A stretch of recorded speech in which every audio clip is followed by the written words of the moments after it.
ओम जय जय अंबे सिंह वाहिनी, दुःख निवारी प्रगट भवानी। ओम जय जय अंबे सिंह वाहिनी, दुःख निवारी प्रगट भवानी।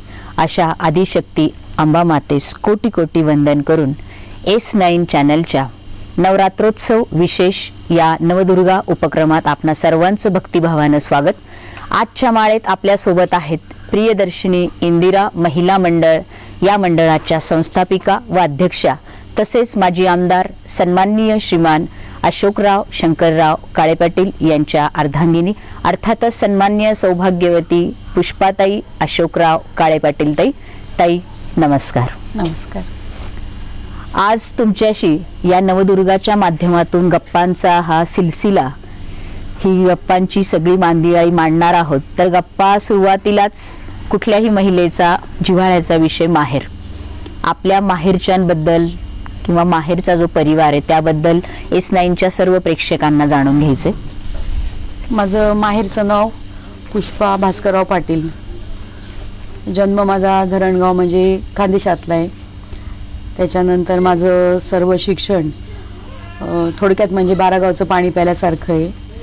वडिलांच्या बदलीनिमित्त, वडील पोलीस इन्स्पेक्टर होते, त्यांच्या बदलीनिमित्त सुरुवातीचे 5 वर्ष मुंबई, त्याच्यानंतर मग महाराष्ट्र जेव्हा स्थापना झाली म्हणजे मुंबई सकट, तेव्हा आम्ही महाराष्ट्रात आलो। मग जवळजवळ अर्धा खानदेश सगळा फिरून झाला।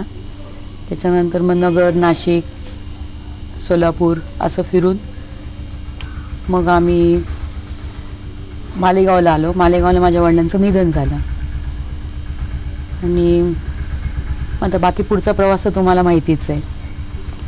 मला एक भाऊ आणि एकच बहीण आहे। भाऊ माझा वारला आहे आणि आमचं खानदेशात 30-35 एकर जमीन, घर वगैरे असं सगळं आहे। तर सध्या आई आहे आणि भाच्या आहेत माझ्या दोघी। असं माझं माहेरचं आहे। अशा या धरणगावचा उल्लेख केला तर म्हणजे बहिणाबाई चौधरींचं नाही, त्यांचं जळगाव जो गाव आहे।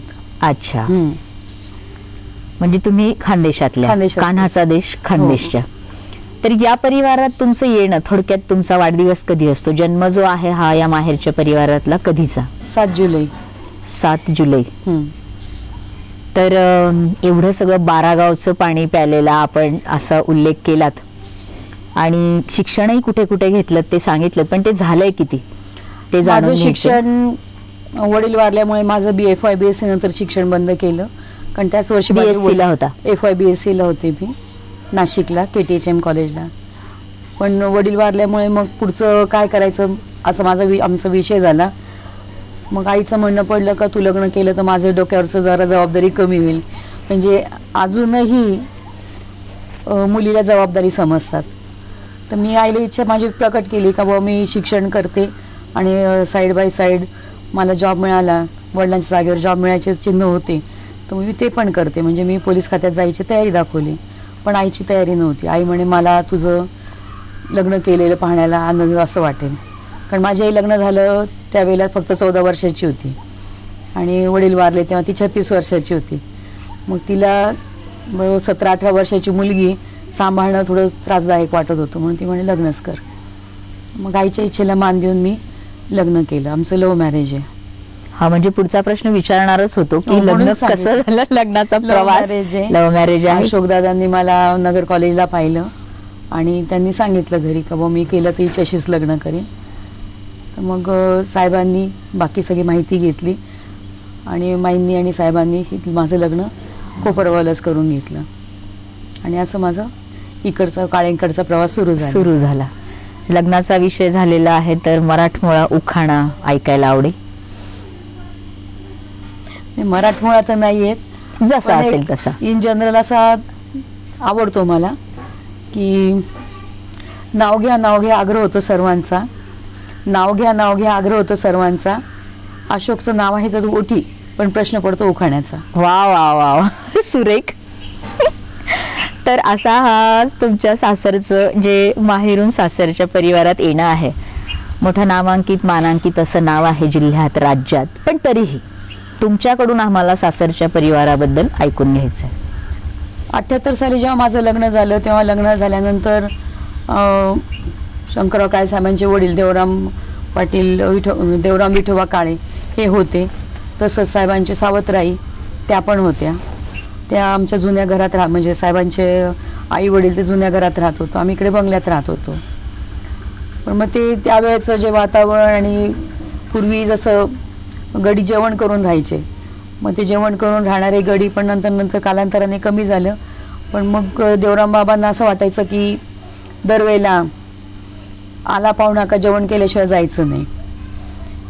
तर मग ते एक नवीनच मला प्रकार समजला का देवराम बाबांसाठी वेगळा स्वयंपाक करायचा. गजाई म्हणजे साहेबांच्या आई, त्यांच्यासाठी वेगळा स्वयंपाक असायचा. त्याच्यानंतर काळे साहेबांचा मिठाचा स्वयंपाक आणि आमचा सगळ्यांचा इन जनरल तिखटाचा स्वयंपाक. चार प्रकारचे, एक कोरडी भाजी, एक रश्श्याची भाजी, असे 8 प्रकार व्हायचे आमच्याकडे. आणि त्याच्यात मग जोडीला काहीतरी गोड, पोळ्या, भाकरी, वरण, भात असं 4 ठेवा जेवण. तर ते इंटरेस्टिंग वाटायचं, म्हणजे मला आवडलं ते सगळं, म्हणजे सुरुवातीपासून जे आतापर्यंत आहे तर ते आवडतं मला. किंवा आवडतं म्हणण्यापेक्षा मी स्वतःला तसं त्यांच्या साच्यात करून घेतलं, त्यांच्या साच्यात करून घेतलं म्हणा, किंवा स्वतः त्याच्यामध्ये मी टाकून घेतलं. आणि मला म्हणजे आवड होती मला म्हणजे खेड्यातल्या जीवनाची. ते सुरुवात कशी केली मी. तर ते अचानक काय वेळेला असं व्हायचं, देवराम बाबा सांगायचे की आता 15 लोक अचानक जेवायला आलेले. मग आधी सुरुवातीला आमची धावपळ व्हायची, पण नंतर मी विचार केला आपला केलेला स्वयंपाक आहे तो त्यांना वाढला तर ते लोक जेवण करेस तर आपला स्वयंपाक तयार होईल. मग आम्ही तशी सवय मग त्या बायांना लावली. बाया पण होत्या, काय मला एकटीला नव्हतं काम करावं लागत. बाया असायच्या पोळ्या भाकरी करायला, मसाले वगैरे वाटून द्यायच्या. मग त्या बायांना तशी सवय लावली का आता आले आहे स्वयंपाक तयार आहे तर लगेच जेवायला वाढा, आपण आपल्यासाठी दुसरा करून घेऊ. आणि मग आम्ही करायचो. आम्ही राहत होतो त्यावेळेला काळे साहेबांच्या 2 नंबरच्या भावाच्या मिसेस पण आमच्याबरोबर राहत होत्या. अंजना काकू त्यांचं नाव, एकदम चांगल्या, त्या पण खूप चांगल्या होत्या. आणि त्यांच्याबरोबर राहून त्या उत्कृष्ट अशा सुगरण होत्या. आणि ॲडजस्टमेंट कशी करावी ही त्या बाईंकडून मी शिकल्या. त्याच्यानंतर काळे साहेबांचे सगळ्यात धाकटे काका गोविंदराव काळे, त्यांच्या मिसेस पण यांचा फार जीव होता अशोकदादांमध्ये, तर त्या पण अधूनमधून नेहमी यायच्या. म्हणजे त्यांचं दररोज असायचं एक चक्कर. दुपारचं जेवण म्हणजे माझ्या सासूबाई, म्हणजे आम्ही त्यांना माई म्हणायचो, अंजना काकू, लीला काकू, अशा 3घी जणी एकत्र बसून जेवण करायचं. आणि मी आपली लिंबू टिंबूसारखी इकडनं तिकडे पापड भाजून दे, कुठे भाकरी गरम करून दे, कुठे भाजी गरम करून आण, किंवा त्यांच्या एकीच्या काकूंनी आणले डब्यातलं जेवण काढून दे त्यांना, असं करायची.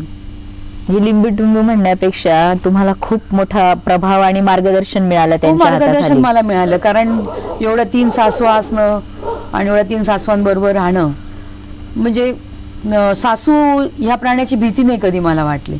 त्यामुळे मला आज सून आली तर मी माझ्या सुनेला मी सांगते की तू मला काय सासू म्हणून घाबरू नको. ती थोडीशी सुरुवातीला घाबरली, तिला म्हटलं सासू म्हणून घाबरू नको, मी पण एक स्त्रीच आहे आणि मी तुझ्या मनात काय होत चालते ते मी ओळखून घेऊ शकते. त्यामुळे तिला पण ऍडजस्ट व्हायला त्रास नाही होत त्याचा. म्हणजे सासरी आल्या आल्या तुम्ही अगदी नकळतपणे अन्नपूर्णेची भूमिका लगेचच बजावली. हो, छान. आम्हाला साहेबांबद्दल अर्थात दादांबद्दल तुमच्याकडून आणि मुलांबद्दल मुलीबद्दल ऐकायला आवडेल. साहेबांबद्दल म्हणजे काळे साहेबां म्हणजे शंकरराव काळे साहेबांबद्दल का अशोक दादांबद्दल? तुमचे यजमान दादांबद्दल.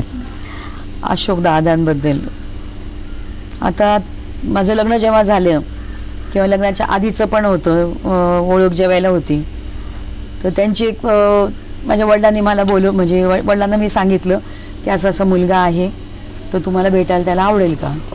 मग माझे वडील म्हटले चालेल, भेटू आपण. मग मी यांना निरोप दिला, म्हटलं अरे तुला माझ्या वडिलांनी भेटायला बोलवले. तो दिवस आजचाच दिवस होता. आज 11 ऑक्टोबर माझ्या भावाचा वाढदिवस असतो.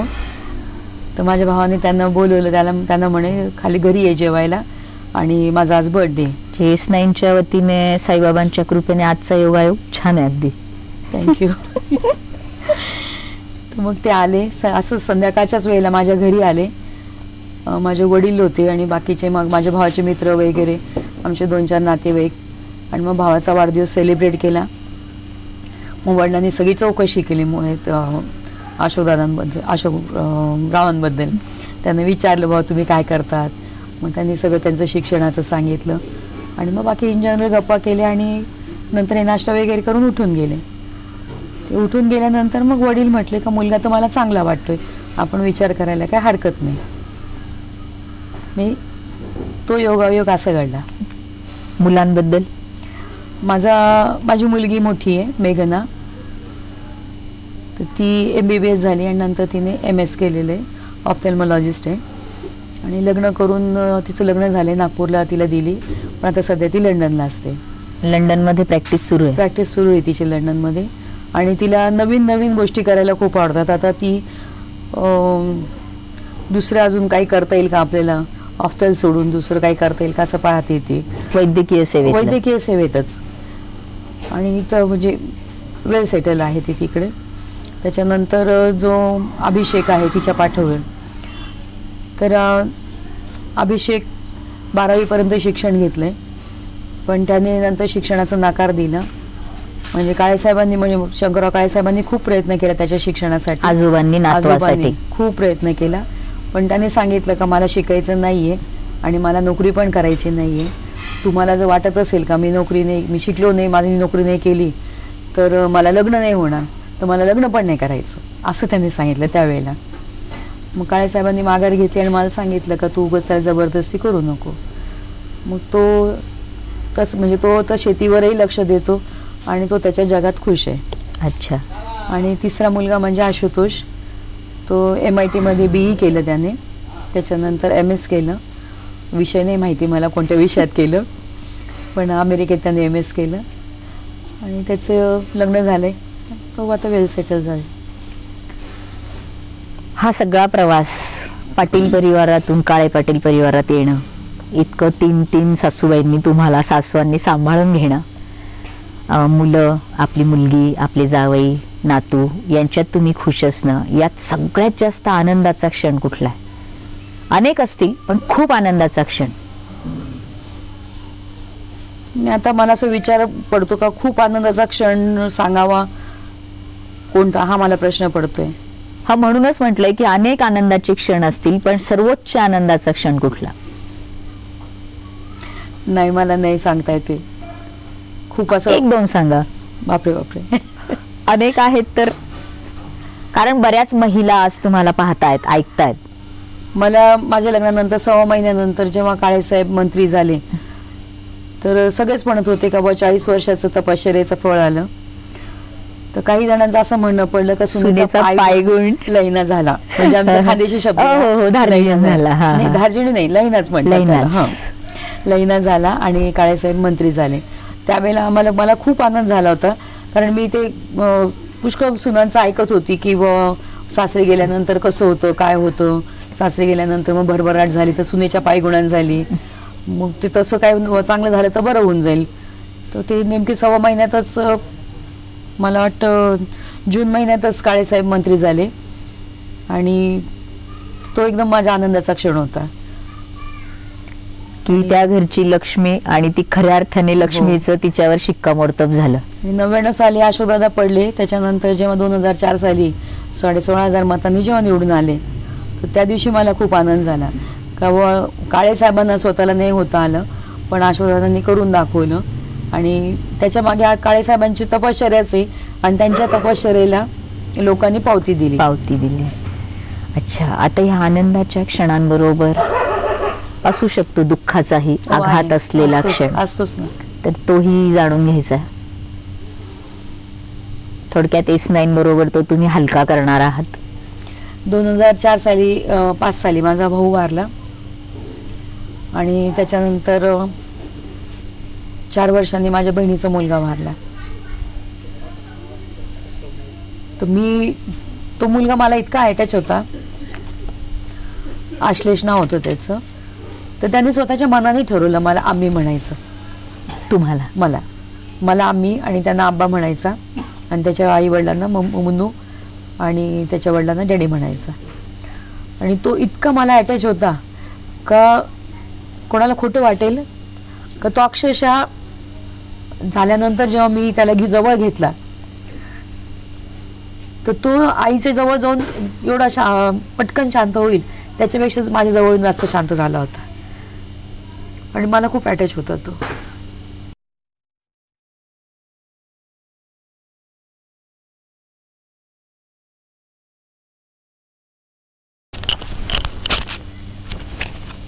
तो आमच्या कुटुंबावर खूप मोठा आघात होता, कारण भावाचं झालेलं दुःख ते आम्ही विसरत नाही, किंवा विसरत नाहीच म्हणत आहे, पण त्यातनं सावरून येत नाही तोपर्यंत हे दुसरं दुःख उभं राहिलं. आणि त्यावेळेला बहीण तर माझी कोलमडलीच होती, आणि तिला मला सावरण्यासाठी मला भक्कम व्हावं लागलं आणि मला तिला सावरून घ्यावं लागलं. आता ती सावरली, तिला त्याच्यानंतर अजून एक मुलगा पण झाला, पण तरीसुद्धा ती त्याला विसरलेली नाही आहे. म्हणजे आमचे जुने जेव्हा फोटो येतात बाहेर, आम्ही कधी कधी अधूनमधून जुने फोटो पाहतो, तर त्यावेळेला ते आमचं दुःख सगळं परत उफाळून येतं. म्हणजे तुमचे भाऊ आणि आश्लेष यांच्या आठवणीनं, म्हणजे तुम्ही म्हटल्याच विसरू शकतच नाहीत, तर हा तुमच्या मनावरचा खोलवर आघात, यातनं जास्तीत जास्त तुम्ही सावरावं अशी S9च्या वतीनं शुभेच्छा देतो. हे तुमचं सांत्वनपर असेल. शुभेच्छा यासाठी असतील की तुमच्यासारख्या व्यक्तिमत्वाला नकोत व्हायला, कुणालाच दुःख नसावीत, पण आहेत त्या दुःखावर तुम्ही मात करता आहात. आणि भाऊक झालेल्या पुष्पाताईंना काही क्षण या भाऊकतेतच आपण ठेवणार आहोत, कारण आपण घेतो आहोत काही क्षणांची विश्रांती. भेटणार आहोत विश्रांतीनंतर. सर्व मंगल मांगल्ये शिवे सर्वार्थ साधिके.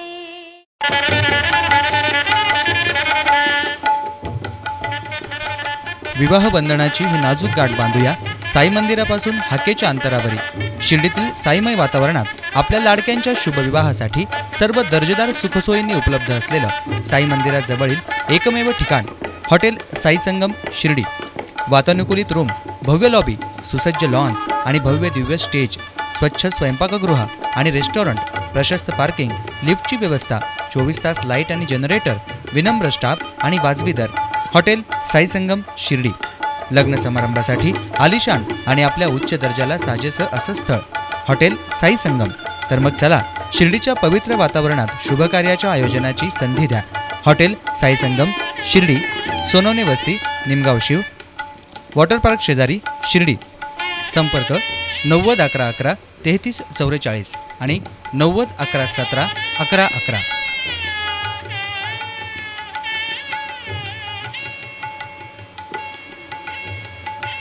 सर्व मंगल मांगल्ये शिवे सर्वार्थ साधिके. मनपूर्वक भक्तिभावानं पुन्हा एकदा स्वागत आहे विश्रांतीनंतर S9च्या नवरात्रोत्सव विशेष नवदुर्गा या उपक्रमात. आज आपल्या या माळेला आपल्याबरोबर आहेत सन्मान्य सौभाग्यवती पुष्पाताई अशोकराव काळे पाटील ताई, आणि या गप्पांचा ओघ ही सफर अशी सुरू आहे. ताई, प्रियदर्शिनी इंदिरा महिला मंडळाची स्थापना आपल्याला का करावीशी वाटली? म्हणजे सगळं काही वातावरण जे आहे ते तुमच्याकडे रेडी होतं, फुलफिल होतं, पण तरीही का करावीशी वाटली? म्हणजे तो प्रवास जो आहे, ते क्षेत्र तुम्ही निवडलं त्या संस्थापनाचं, तर काय, कुठली भावना होती? नाही, त्याच्या मागे आता मी पहिले एक माझी स्वतःची मानसिकता सांगते. मला सुरुवातीपासून काळेसाहेब, म्हणजे शंकरराव काळेसाहेब सांगत होते का तू थोडंसं सामाजिक जीवनात पण उतर. पण माझं स्वतःचं असं मत होतं की राजकीय क्षेत्रातल्या घरातले मुलं शिकत नाही, माझं स्वतःचं मत होतं. कारण मी आतापर्यंत जेवढे दादा शिकलेले असताना पण नाही, दादा शिकलेले असताना पण तरी सुद्धा तुमचं मत होतं, तरी माझं मत होतं की बुवा व्यवस्थित चांगलं शिक्षण घेत नाही आणि तर बोलू नये, पण बाकीचे वाया जायचं प्रमाण जास्त असतं. तर त्याच्यामुळे मी दोघं मुलं जेव्हा शिकत होते, म्हणजे मेघना आणि आशुतोष, तर मी माझं सर्व लक्ष त्या मुलांकडेच केंद्रित केलं होतं. आणि ज्या वेळेला मला आता खात्री झाली का आता मेघना MBBSला गेली, आशुतोष पण 12वीला गेला, मला खात्री झाली का हे आता व्यवस्थित त्यांचं शिक्षण पुढचं पूर्ण करतील. मग तेव्हा मी काळेसाहेबांच्या सांगण्यावरनं मग आता आपल्याला बाहेर उतरायचं आहे जगामध्ये, तर आपल्याला काहीतरी एक व्यासपीठ पाहिजे, तर ते व्यासपीठ पाहिजे त्या निमित्ताने म्हणून मी ह्या मंडळाची स्थापना केली. म्हणजे खरं ॲक्च्युली हे मंडळ अशोकदादांनी स्थापन करून दिलेले. त्याच्यात कोण घ्यायचं ते त्यांनीच सांगितले, कारण माझी सुरुवातीला कोणाची ओळख नव्हती. एक माझं छोटंसं त्यावेळेला वर्तुळ होतं, म्हणजे कोपरगावातले ठराविक 2-4 डॉक्टर्स असे माझे चांगले ओळखीचे होते, कारण मुलांच्या निमित्तानं जायची त्यामुळे. तर त्यामुळे मला अशोकदादांनी हे मंडळ स्थापन करून दिलं. आणि मला मग त्याच्यात एकदा उतरल्यानंतर मग पोहायला तर पाहिजेच आहे. मग पोहणं मनापासून पोहायचं, सगळे स्ट्रोक्स व्यवस्थित घ्यायचे असं मी ठरवलं आणि त्या क्षेत्रात उतरली. म्हणजे मनापासून पोहत असताना काही अडथळे?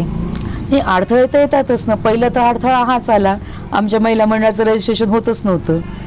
म्हणजे मी 99 साली स्थापन केलं, तर त्याला जवळजवळ 4 वर्ष लागले स्थापन, म्हणजे ॲक्च्युअल रजिस्ट्रेशन व्हायला. म्हणजे आम्ही काम करत होतो, पण मंडळ आमचं स्थापन झालं आम्ही म्हणत होतो, पण त्याचं रजिस्ट्रेशनच होत नव्हतं. मग ते रजिस्ट्रेशन करण्यासाठी काय काय करायचं, मी किती जणांना का पेपर्स दिले आणि परत मग ते पेपर्स मी स्वतः घेतले आणि स्वतः जाऊन ते सगळं पुढचं प्रोसिजर करून आली. तर तो मोठाच अडथळा होता आमच्या. त्या अडथळ्यावर तुम्ही तशी मात केली? हो. आणि पाठिंबा दादांचा अर्थातच. दादांचा म्हणजे काळेसाहेबांचा, मोठ्या काळेसाहेबांचा, शंकरराव काळेसाहेबांचा, खासदार साहेबांचा.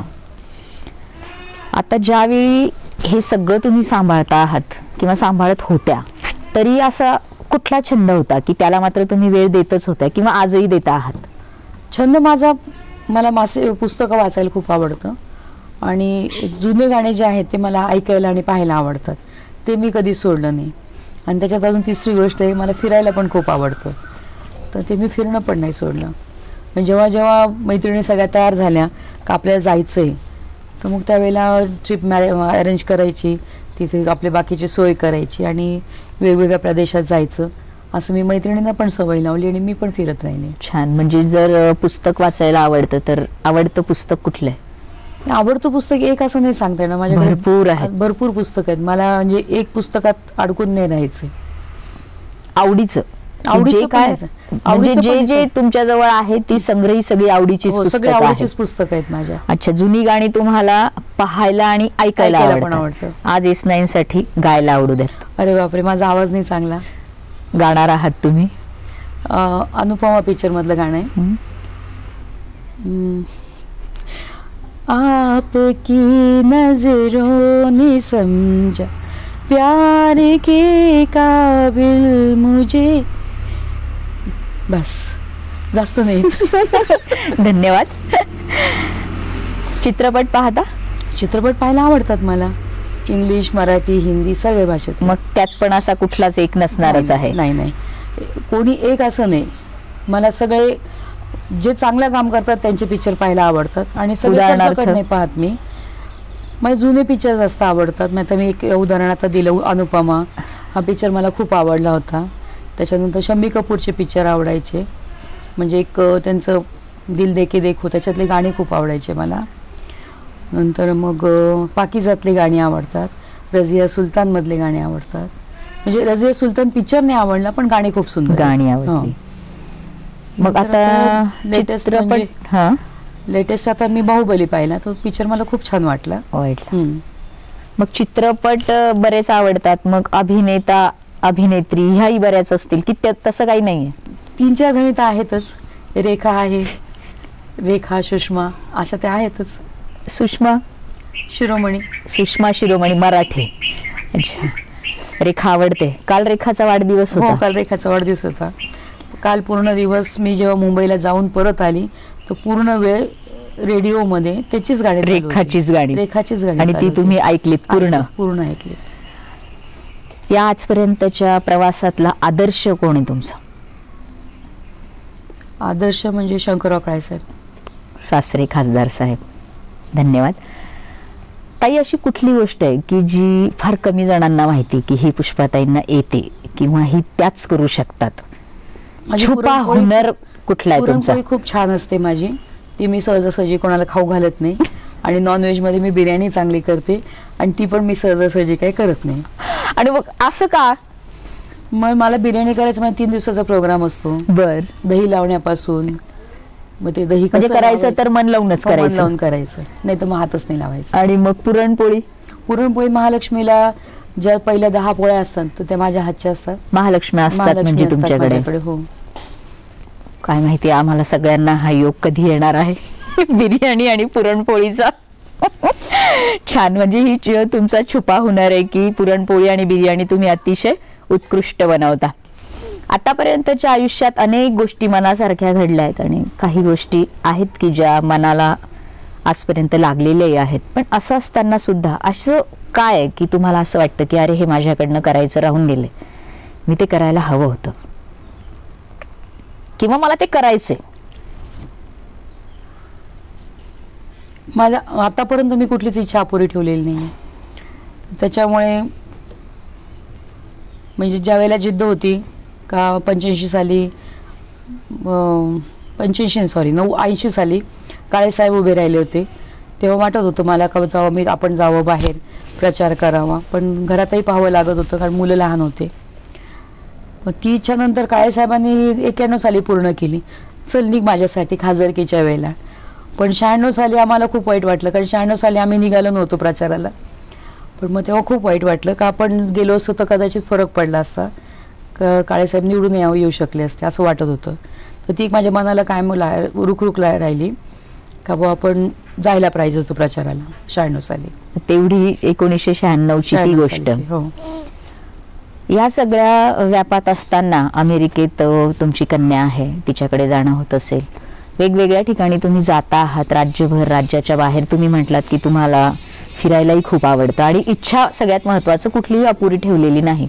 तर हे सगळं करत असताना अशी कोणती गोष्ट आहे की ती गोष्ट म्हटली किंवा तो विषय निघाला की तुम्हाला प्रचंड संताप येतो, चीड येते, अशी कोणती गोष्ट तुम्हाला बिलकुल आवडत नाही? अशी कोणतीच गोष्ट नाहीये. खूप मोठ्या मनाच्या तुम्ही आहात की सगळं काही तुम्हाला संताप येतो, चीड येते अशी गोष्टच नाहीये. नाही. जर तुम्ही आज प्रियदर्शिनी महिला मंडळाच्या अध्यक्षपदी नसता किंवा ही संस्थापना, हे संस्थापक पद जे आहे हे तुमच्याकडे नसतं, तर तुम्ही काय राहिले असतं? तुमचं क्षेत्र कुठलं राहिलं असतं? मी कोऑपरेटिव्ह क्षेत्रातच काम केलं असतं, कारण काळेसाहेबांची इच्छा होती कोऑपरेटिव्हमध्ये काम कर, आणि त्याच्यातच काम करत राहिली असते. जरी महिला मंडळ नसतं काढलं तर मी कोऑपरेटिव्हमध्ये काम करून सहकारात आपलं व्यवस्थित तिथं राहिलीच असते मी. प्रियदर्शिनी महिला मंडळाच्या माध्यमातून अनेक महिलांशी तुमचा संपर्क आलेला आहे आणि एकंदरीत आतापर्यंतच्या स्वभावावरून किंवा जे काय जाणवलंय ती प्रचिती आम्ही घेतलीये आणि आम्हाला माहिती पण आहे तुम्हाला प्रचंड मैत्रिणी आहेत. जनसंपर्क तुमचा निर्माण करणं सोपं नसतं, पण ते टिकवणं अवघड असतं आणि ते तुम्ही टिकवलेलं आहे असं आम्ही तुमच्याबद्दल ऐकलंय. तर महिलांना तुम्हाला काय सांगावं असं वाटेल? महिलांना मला एक गोष्ट सांगावीशी वाटते महत्वाची, का आपली स्वतःची काय ताकद आहे ती ओळखा आणि तुम्हाला आयुष्यात काय करायचंय हे पण ओळखा. कारण काय होतं कित्येक वेळेला घरच्या लोकांच्या दडपणाला बळी पडून काही महिला आवड असून आणि त्यांची करायची कुवत असून काही गोष्टी करत नाही, किंवा काही महिला अशा असतात का स्वतःला एकदम झोकून देतात आणि मला पाहिजे ते करायचं बुवा. म्हणजे उदाहरणार्थ जॉब करायची गोष्ट आहे किंवा कुठं बाहेर जायची गोष्ट आहे किंवा मला हे करायचं आहे, मग ते अख्ख्या घराला वेठीला आणतात, वेठीला धरतात आणि वेठीला धरून ते सगळ्यांना त्रास देतात. तर हे न करता सगळ्या गोष्टीचं सुवर्ण मध्ये साधायचा. मी काही जुन्या मताची नाही आहे. तुम्ही आधुनिकतेच्या याच्यातून आधुनिक पुढच्या आता आपण 21व्या शतकात जरी जातोय, पण तरीसुद्धा अजून भारतामध्ये आणि खास करून छोट्या गावांमध्ये महिलेला थोडं घरात राहावंच लागतं आणि त्या घरात राहून आपल्या मर्यादा ओळखायच्या आणि आपली ताकद पण जाणायची आणि ताकद जाणून आपल्याला कसं आपला विकास साधता येईल हे पाहायचं आहे. धन्यवाद. आता हा प्रश्न तुम्हाला विचारावा की नाही, ही S9 ला सुद्धा आता प्रश्न पडलाय की विचारावा की नाही, कारण सगळ्या गोष्टी तुम्ही केलेल्या आहेत. पण प्रश्न असा होता की कुठली गोष्ट करायची तुम्हाला भीती वाटते किंवा अवघड वाटतं की नाही हे मला जमणारच नाही, असं काय आहे? नाही, जगात असं कुठलीच गोष्ट नाही आहे का मला जमणार नाही किंवा मी करू शकत नाही किंवा मला भीती वाटते. जगात अशी कुठलीही गोष्ट नाही आहे. मी एक छोटासा किस्सा सांगते. मी साधारण मला वाटतं 7वीला होती. आमच्या शाळेचं बांधकाम चालू होतं. 3ऱ्या मजल्याचं बांधकाम चालू होतं आणि मला मुलं चिडवत होते. ते मुलं वरून त्या खाली वाळूमध्ये उड्या मारत होते 3ऱ्या मजल्यावरून. ते म्हणे तुम्ही पोरी काहीच करू शकत नाही. मग आमच्या दोघी-तिघी मैत्रिणींमध्ये विषय झाला. म्हटलं मी करणार आणि मी करतेच. आणि मी 3ऱ्या मजल्यावरून उडी मारली. पुढे नंतर वडिलांकडनं मार खाल्ला, आईकडनं मार खाल्ला, पण मारली उडी. म्हणूनच म्हटलं होतं की हा प्रश्न तुम्हाला विचारावा की नाही. थोडक्यात तुम्हाला कशाचीही भीती वाटत मला नाही वाटत कशाचीच. लीडर हा शब्द तुमच्यासाठी परफेक्ट आहे की तुम्हाला कसलाही डर नाही, कसलीही भीती नाही. आता हा सगळा व्याप, खासदार साहेब, सासवा, हे सगळं करत असताना असं कधी झालं की तुम्हाला असं वाटलं मला जरा निवांत क्षण हवे होते आणि या निवांत क्षणात मला काहीतरी करायचं होतं, हे राहिलंय, निवांत क्षण मिळालेला आहे, इमॅजिन तो कसा घालवायचा? मला निवांत असल्यानंतर माझा आवडीचा विश्वास आहे की पुस्तक छानपैकी 3-4 पुस्तकं मी एकसाथ वाचायला सुरुवात करते. त्यातलं एक पुस्तक काढते वाचायला आणि वाचायला सुरुवात करत असते. माझा निवांत क्षण घालवायचा हा सगळ्यात सुंदर मार्ग आहे पुस्तक वाचन. घेतो आहोत काही क्षणांची उसंत आणि या उसंतीनंतर अर्थातच या गप्पांचा हा सिलसिला असाच पुढे सुरू राहणार आहे. बघत रहा S9 नवरात्रोत्सव विशेष कार्यक्रम नवदुर्गा. सर्वमंगल मांगल्ये शिवे सर्वार्थ साधिके. Ritsai developers presents Veersai residency phase 1 and 2 Kankuri Shirdi. घर फ्लॅट खरेदी करता 100% कर्ज सुविधा. बुकिंगसाठी 20% रक्कम भरून त्वरित 60 घेऊन 12 महिन्यात घराचा ताबा मिळवा. 1 BHK and 2 BHK flat with standard specification and amenities. Dasara आणि दिवाळी साजरा करा आणि प्रिय व्यक्तींना खरेखुरे सोने देऊन वीरसाई रेसिडेन्सीज फेज 1 आणि फेज 2 कणकुरीमध्ये दसऱ्यापर्यंत घर बुक करा आणि मिळवा 1 BHK साठी 2 तोळे राणीहार आणि 1 तोळे चेन. तसेच 2 BHK फ्लॅटसाठी 3 तोळ्याचा राणीहार आणि 2 तोळे चेन. शिर्डीमध्ये प्रथमताच full furnish with AC flat, video door, kitchen trolleys, wardrobe, bed, TV corner, hall आणि बेडरूममध्ये आकर्षक POP, वॉटर प्युरिफायर, एका रूम करता 1 ton AC, amenities and open स्पेसमध्ये health club, swimming pool, club house, CCTV कॅमेरे, family mini theatre, shopping complex. खास म्हणजे शिर्डीतील पहिलं प्रतिबालाजी मंदिर, साईबाबा मंदिर फक्त 3 किलोमीटर अंतरावर. Nagar Manmad national highway bypass अर्धा किलोमीटरवर. नाशिक शिर्डी पालखी रोड लगत सर्व सुविधांनी परिपूर्ण कणकुरी गावठांमध्ये 1 BHK फ्लॅट फक्त 15,62,500 रुपयापासून उपलब्ध. साईटचा पत्ता पालखी रोड, नाशिक शिर्डी, कणकुरी, तालुका राहता, कोपरगाव.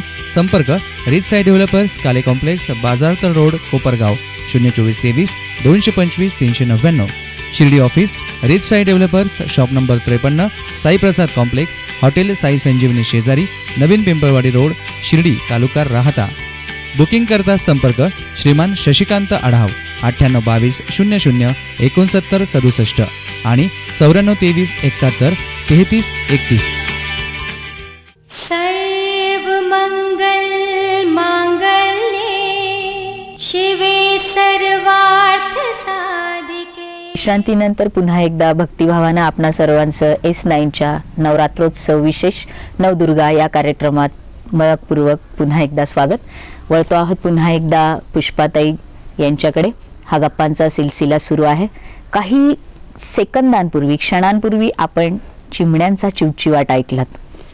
चिमण्यांबद्दलही अर्थात प्राणीमात्रांबद्दल असलेलं प्रेम पुष्पाताईंचं या परिसरातूनच लगेच दिसतंय. ज्या वास्तूत आपण, ज्या अंगणात आहोत, ज्या प्रांगणात आहोत, असं राधा सदनचं अंगण, जे अंगण पुष्पाताईंनी अगदी अभिमानानं सांगितलं की खासदार साहेबांच्या मातोश्रींचं नाव या वास्तूला देण्यात आलंय. अशा या राधा सदनच्या अनेक प्राणीमात्रांबरोबर, भूतदयेबरोबर या चिमण्यांचा चिवचिवाट जो आज नाहीसा झालेला आहे. पण राधा सदनच्या अंगणात हा चिवचिवाट आपण ऐकलात. आणि अगदी आवर्जून पुष्पाताई म्हणाल्यात की त्या चिमणीला सुद्धा S9शी गप्पा मारायच्या आहेत. म्हणजे चिमण्या पुष्पाताईंच्या किती मैत्रिणी आहेत, अनेक मैत्रिणी आहेत त्यातल्या ह्या, आणि प्रत्येक प्राणीमात्रावर असणारं त्यांचं प्रेम यातून दिसतंय. तर असं सगळ्यांवर प्रेम करत असताना तुमचा जो दिवस आहे हा दिवस सुरू कधी होतो आणि दिवस मावळतो कधी? नाही, माझं सुरू फार उशिरा होतो, 7:30ला. बरं. एकदा सकाळी 5:30च्या 6च्या सुमाराला दूधवाला दूध आणून घालतो, म्हणजे आमच्या घरच्याच म्हशी आहेत. तर तो हा तेच म्हटलं की इथे फार मोठा गोठा आम्ही पाहिला गोठा आहे, जवळजवळ 100 गायी आहेत आणि 4-5 म्हशी आहेत. मग ते म्हशीचं दूध आणून घालतो, त्याच्यानंतर परत झोपते आणि 7:30ला माझा दिवस सुरू होतो. दूध घेण्यासाठी उठता? म्हणजे उठते कधी कधी, म्हणजे महिन्यातून साधारण 15 दिवस उठते, 15 दिवस झोपा काढते. तुमच्या या खरेपणाला S9च्या वतीनं सलाम आहे अगदी. हा, मग?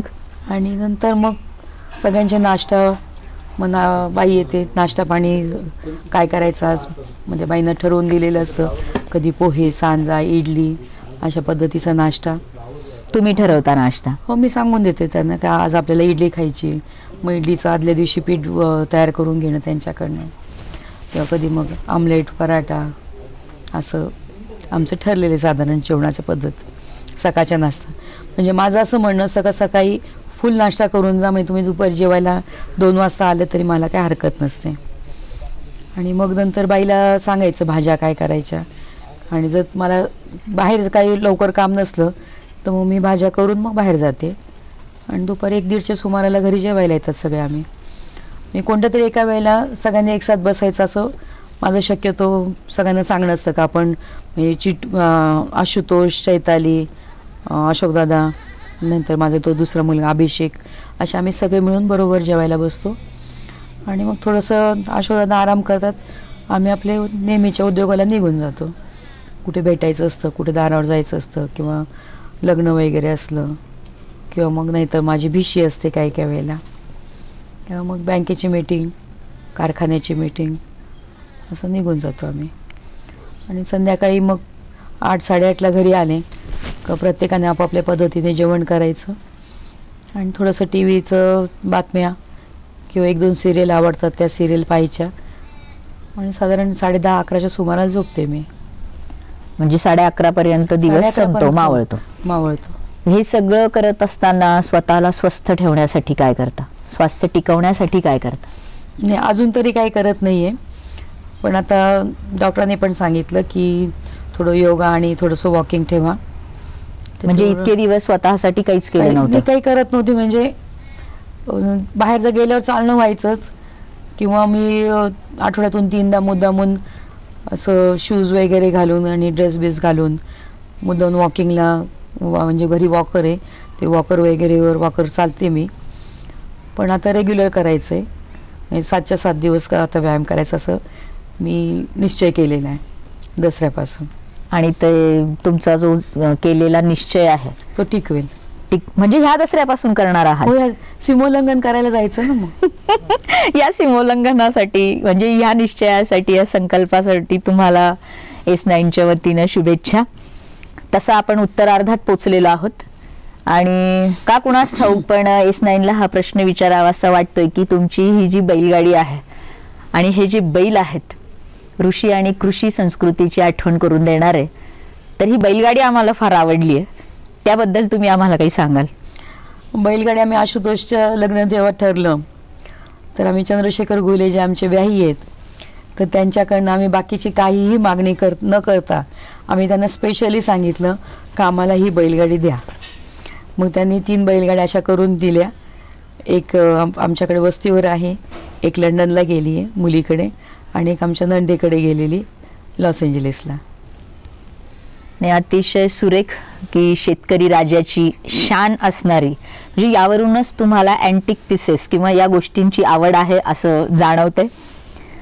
शेवटचा प्रश्न तुमच्यासाठी असा असणार आहे की ज्या चॅनलनं आज तुम्हाला, तशा तुम्ही पोचलेल्याच आहात, आम्ही याआधी तुमच्याबद्दल वर्तमानपत्रांमध्ये भरपूर वाचलेलं आहे, तर ज्या चॅनलच्या माध्यमातून नवदुर्गा या नवीन थीम आहे या चॅनलची, तुम्ही संपूर्ण जिल्ह्यात पोचणार आहात, पोचलेल्या आहात, पण ज्या आज दिलखुलास अशा गप्पा तुम्ही आणि सगळ्यात महत्त्वाचं खऱ्याखुऱ्या गप्पा मारलेल्या आहेत, तर या S9 चॅनलबद्दल काय बोलावं असं वाटेल, काय प्रतिक्रिया द्यावीशी वाटेल? S9 चॅनल जे आहे तर याने अजून थोडंसं व्यापक धोरण स्वीकारायचं आणि जास्तीत जास्त व्यक्तींपर्यंत पोहोचण्याचा प्रयत्न करावा असं मला वाटतंय. आणि थोडंसं आमच्यासारख्यांना ट्रेनिंग देऊन मुलाखतीला कसं तयार व्हायचं याचं आमची तयारी करून घेणं जास्त गरजेचं आहे. कारण माझा पहिलाच प्रसंग आहे मुलाखत घ्यायचं, असं मुलाखत तुम्हाला देते तर. पण कसं तुमची माझी ओळखही होती, हे सगळे जरी चेहरे 2-3 नवीन आहे पण तुम्ही आहेत ओळखीचे, पिंगळे मॅडम आहेत, तर त्याच्यामुळे मला असं परकट वाटलं नाही. पण थोडंसं 2-3 दिवस आधी तयारी घेतली असती किंवा थोडंसं आमच्याकडनं प्रॅक्टिस केली असती तर अजून चांगली मुलाखत मी देऊ शकले असं मला वाटतं. आणि नवरात्रीच्या सर्व मैत्रिणींना शुभेच्छा. उपवास करा पण तब्येतीची काळजी घेऊन करा, तब्येतीची हेळसांड करू नका. देवी जगन्माता आहे आणि त्या जगन्मातेला ती काय बाहेरून कुठून येत नाही, आपण स्वतःचं पूजन करत असतो आणि स्वतःची जी ताकद आहे आपण ती वाढवत असतो. तर फार मोठे कडक उपवास केल्याने देवी प्रसन्न होते असं नाही. आपण स्वतःची काळजी घेतली, आपण स्वतःला ओळखायला शिका, आपण काय आहे आणि आपण ह्या जगात कशासाठी आलो आहे हे जरी आपण ओळखलं तरी आपल्याला देवी प्रसन्न झाली असं समजा. धन्यवाद. खरोखर नारी शक्ती ही विश्वाची जननी आहे, माता आहे, हेच यावेळी पुष्पाताईंनी सांगितलं. आणि म्हणूनच अशी ही दुर्गा S9 निवडली की ज्या 9 दुर्गा निवडलेल्या आहेत, या 9 दुर्गातल्या आपण एक दुर्गा. तर तुमचा आता या कार्यक्रमाच्या, याला मुलाखत म्हणण्यापेक्षा तुमच्याशी दिलखुलास गप्पाच आम्ही म्हणू, यातला उत्तरार्ध जो आहे हा सुरू होतो आहे आणि हा आहे रॅपिड फायर राऊंड. काही सेकंदात तुम्ही याचं त्वरित उत्तर देणार आहात. ते हो किंवा नाही मध्ये असणार आहे किंवा एका शब्दात असणार आहे. तर तुमचा हा राऊंड सुरू होतोय. सध्याच्या या काळात, या ट्रेंडमध्ये अनेक महिला राजकारणात अग्रेसर दिसतात. पुष्पाताई अशोकराव काळे पाटीलताई ह्या राजकारणात सक्रिय दिसणार आहेत, हो की नाही? नाही, मी ज्या ठिकाणी आहे त्याच्यात मी खुश आहे. नाही असणार. नाही. धन्यवाद. महिला बचत गटांच्या कार्याची सर्व सूत्र आपण स्वतःकडेच ठेवणार की आपल्या सुनबाई चैतालीताईंकडे देणार? नाही, मला काही प्रॉब्लेम नाही, मी सुनबाईला द्यायला तयार आहे. तयार आहे नाही, स्वतः देणार मी तिला. देणार. धन्यवाद. तिसरी पिढी आज राजकारणात सक्रिय होते आहे. एक आई म्हणून आशुतोष दादांच्या कामाबाबत समाधानी आहात, होय की नाही? आतापर्यंतच्या कामाबाबत समाधानी आहे. धन्यवाद. आपल्या सुनबाई म्हणजे चैतालीताई यांना भविष्यात संधी जर मिळाली आणि त्या सक्रिय राजकारणात जर आल्या तर ते आपल्याला आवडेल, हो की नाही? आवडेल मला. धन्यवाद. अगदी त्वरित अशी उत्तरं पुष्पाताईंनी दिलेली आहेत. आपल्या ऋणात राहू इच्छितो आहोत की S9च्या या दिलखुलास गप्पांमध्ये आपण अगदी मनसोक्त, सगळ्यात महत्त्वाचं म्हणजे खऱ्या गप्पा मारलेल्या आहेत. तुम्ही ज्याला मुलाखत म्हटलं, जनरली मुलाखत म्हटल्यानंतर कुणी हातचं राखून ठेवतात, पण तुम्ही ते राखून ठेवलेलं नाही. अशी ही दुर्गा आणि या दुर्गेची भेट आज आपण घेतलेली आहे. अशाच एका दुर्गेसमवेत उद्याच्या माळेला भेटणार आहोत. तोपर्यंत हसत रहा, बघत रहा, मातेची आराधना करत रहा आणि पाहत रहा S9चा नवरात्रोत्सव विशेष असा उपक्रम, कार्यक्रम नवदुर्गा. उद्या येतो आहोत आणखी एका दुर्गेसह तुम्हा सर्वांच्या भेटीला. तोपर्यंत भक्तिभावानं नमस्कार.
बातम्या आणि जाहिरातींसाठी संपर्क करा.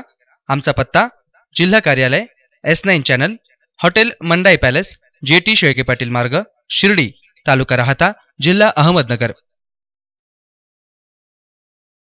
मोबाईल क्रमांक 997571 7437 आणि 997024 9759.